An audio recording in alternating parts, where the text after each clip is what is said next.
Bonjour. Alors aujourd'hui, je voudrais poursuivre dans cette approche très superficielle, c'est vrai, des textes, des grands textes classiques. J'ai parlé de Maître Dogen un peu la semaine dernière, et là je remonte en fait, puisque je vais parler de Yuan Shi, un patriarche chinois, deux générations avant Maître Dogen. Maître Dogen l'appelait toujours le vieux Bouddha. Et c'est de lui que vient l'expression Mokusho Zen, le zen de l'illumination silencieuse. Et c'est lui aussi qui a écrit un autre texte que j'ai souvent cité quand on fait juste des méditations silencieuses du vendredi soir, du mercredi en ce moment, qui s'appelle le silence. Quand toute parole est oubliée dans le silence, vous apparaissez devant vous-même avec netteté. Donc le zen de l'illumination silencieuse et son ouvrage principal s'appelle Cultiver le champ vide. Alors ce titre, je le trouve intéressant parce qu'il met ensemble deux choses et il nous montre que le zen de l'illumination silencieuse, c'est pas seulement être assis et puis plus rien et puis dégager du monde et tout ça. Cultiver le champ vide, il y a les deux choses ensemble. Cultiver, eh bien c'est quelque chose qu'on va faire. On va le faire, c'est de l'agir, c'est du faire, mais en même temps, dans la compréhension du champ vide. Ultimement, tout est vide. Et je crois que si on regarde bien ce titre, on empêche cette critique qui a été faite au Soto-Zen d'ailleurs, et au Zen de l'illumination silencieuse d'une passivité. Nous avons à cultiver le champ vide tout en sachant justement qu'on est dans le vide.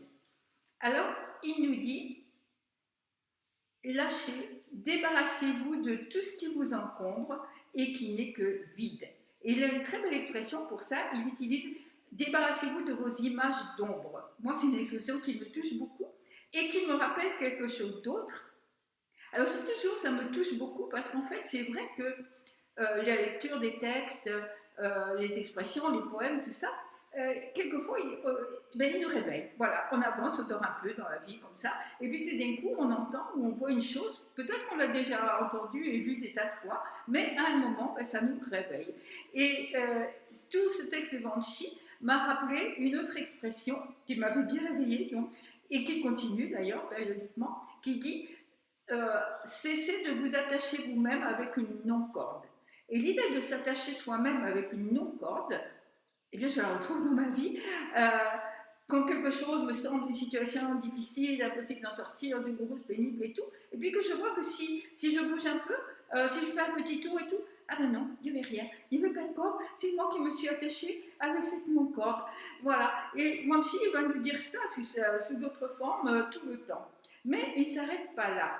Parce que sinon, encore une fois, on retomberait effectivement dans le zen passif de l'attente, de l'illumination silencieuse. Et quelqu'un, récemment, là, dimanche, il y avait des personnes ici, et quelqu'un m'a dit comment faire pour ne pas rester dans sa bulle.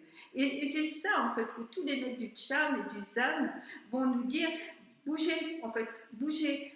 Il nous dit, il ne s'agit pas de rester dans l'isolement, dans le rien faire, mais de continuer dans ce qu'il appelle, et une expression aussi classique, la poussière du monde.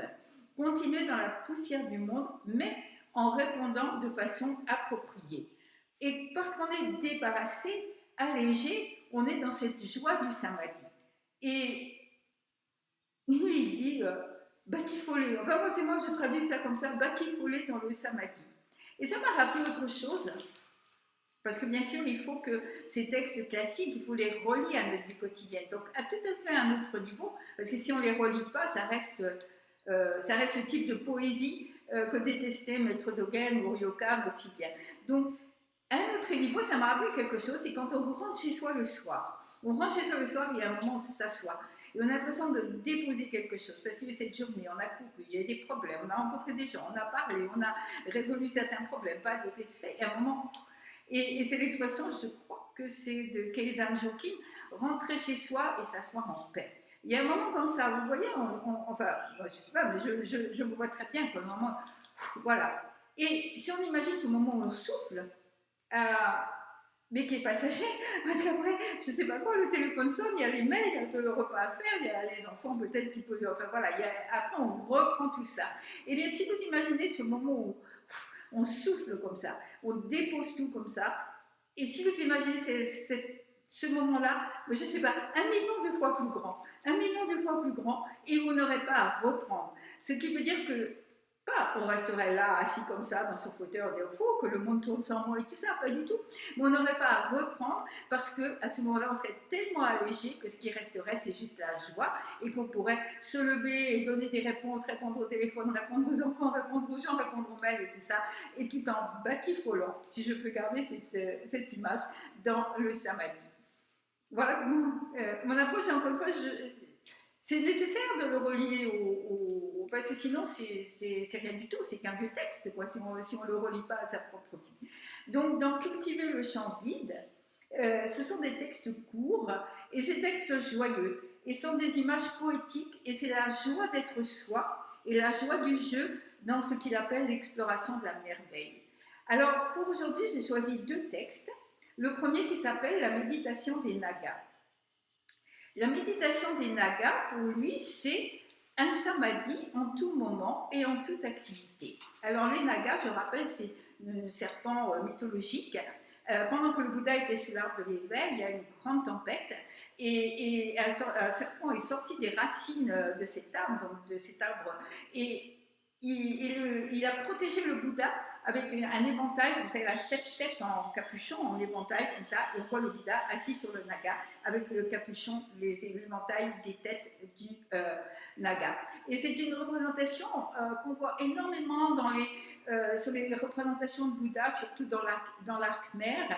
Et il y a des très belles, alors je conseille, il y a des très belles représentations du Bouddha assis sur le Naga au musée Guimet à Paris. Donc ça, c'est le premier court texte, la méditation du Naga, rester dans le samadhi en tout moment et en toute circonstance. Et le deuxième texte que je voudrais lire, c'est étudier la merveille, c'est-à-dire vivre avec ce qu'il appelle notre esprit lune et corps de nuage. Donc la méditation des Nagas, un samadhi en tout moment et dans toute activité. Avoir un corps et un esprit froid et flétri nettoie et aiguise le champ du vide sans limite. Les poussières sont agitées, puis distillées, laissant chaque royaume vide et brillant. La lune dans l'eau reflète le ciel, la lune dans l'eau reflète la lumière dans le ciel éclairci. J'ai du mal à le dire parce que c'est une expression intéressante, parce qu'elle est retournée de l'expression habituelle. Normalement, c'est l'eau qui reflète la plus petite goutte d'eau, n'est-ce pas, qui reflète la lumière de la lune, la lumière de l'éveil qui est reflétée en chaque personne. Mais lui, il transforme l'expression.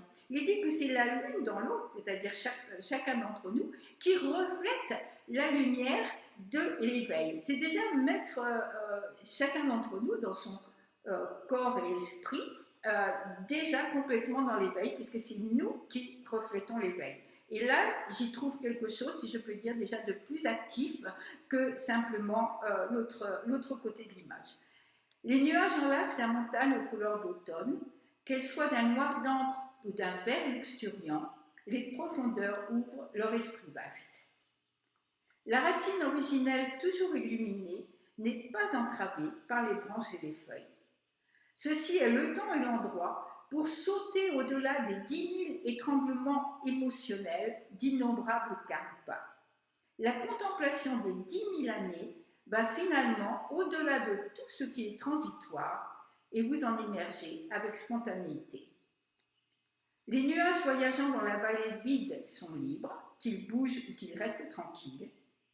Entrez tranquillement dans chaque poussière d'essence tout en restant constamment en samadhi. Ainsi nous a-t-on dit que les Nagas sont toujours en méditation, jamais séparés de cet état sublime. Étudier la merveille. Dans la clarté, la merveille existe et son énergie spirituelle brille d'elle-même. On ne peut pas l'attraper et ainsi on ne peut pas dire qu'elle est. On ne peut pas la faire disparaître et ainsi on ne peut pas dire qu'elle n'est pas. Au-delà de l'esprit qui délibère et qui discute, éloignez-vous de tout ce qu'il vous reste de vos images d'ombre. Se vider soi-même du sens de sa propre existence est merveille. Cette merveille est enveloppée d'un esprit qui peut être reproduit. L'esprit lune avec son corps de nuage se révèle directement dans chaque direction sans avoir recours aux signes ou aux symboles. De sa lumière qui se répand partout, il répond de façon appropriée aux êtres et pénètre la poussière des sens sans confusion. Dépassant toute obstruction, cet esprit lune, donc avec son corps de nuage, brille à travers chaque dharma vide. Abandonnant tout conditionnement entre ceci et cela, entrez librement avec une sagesse claire et ébattez-vous et jouez dans le samadhi. Alors, ce qui m'a frappé quand j'ai repris comme ça pour commenter et relire ce texte, c'est que je me suis aperçue que depuis que je suis au Brésil, en fait, j'ai utilisé 3 textes qui sont les facettes en fait d'une seule et même chose. Le texte Oubliez votre biographie, le texte de Maître Dogen, donc Lâchez vos vues fausses, et aujourd'hui, Sautez au-delà de nos étranglements émotionnels. 3 textes qui nous parlent de la libération et de la joie, tout en restant dans la poussière du monde. Et ça, c'est vraiment l'esprit du Chan et du Zen, retourner sur la place du marché. C'est la joie. En même temps, c'est très exigeant. Les 3 textes sont très exigeants. Oublier notre biographie, ça veut dire oublier tous les souvenirs qu'on transporte. Moi, j'ai ceci, moi, cela, etc. C'est très exigeant. Abandonner nos opinions préférées et chéries, c'est très exigeant.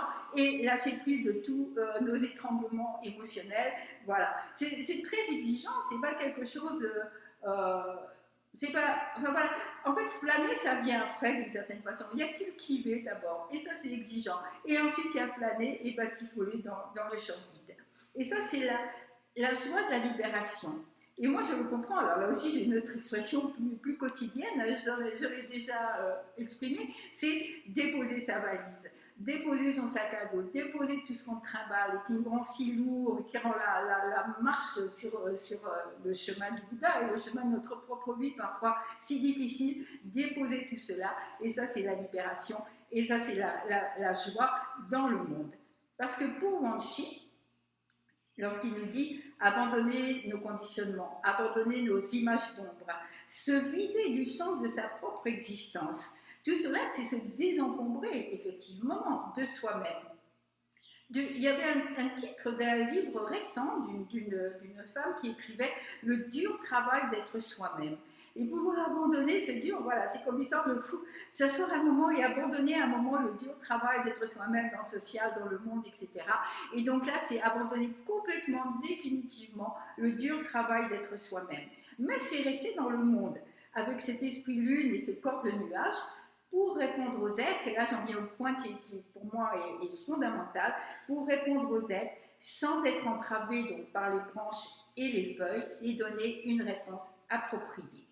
Et ça c'est radical, je dirais. Et comment est-ce qu'on fait pour donner une réponse appropriée? Quand on voit tous les problèmes du monde humain, comment est-ce qu'on va faire pour donner une réponse appropriée, c'est-à-dire une réponse comme si on voyait le monde avec les yeux de Bouddha, au-delà du problème qu'on voit là devant nous, et on va donner une réponse qui va dépendre de nos vues, de nos opinions, de notre savoir, de notre expérience.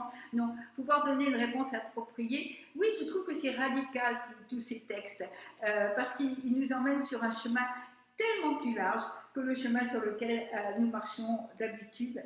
Et à ce moment-là, ça c'est important parce que j'ai une parenthèse, c'est une seule parenthèse, mais donner une réponse appropriée dans la poussière du monde, ça peut être effectivement une forme d'engagement pour donner une réponse appropriée, mais à ce moment-là, encore une fois, on parle d'un engagement au sens large. Mais je pense, je suis sûre même, que les ermites, les retraitants, toutes ces personnes qui vont vivre dans des grottes ou dans des endroits et qui vont consacrer leur vie à la méditation, à la prière, pour eux, c'est une réponse appropriée. Ce n'est pas un éloignement, parce que je pense qu'ils savent parfaitement, et j'en suis sûre aussi, qu'ils savent parfaitement qu'ils vivent dans la poussière du monde.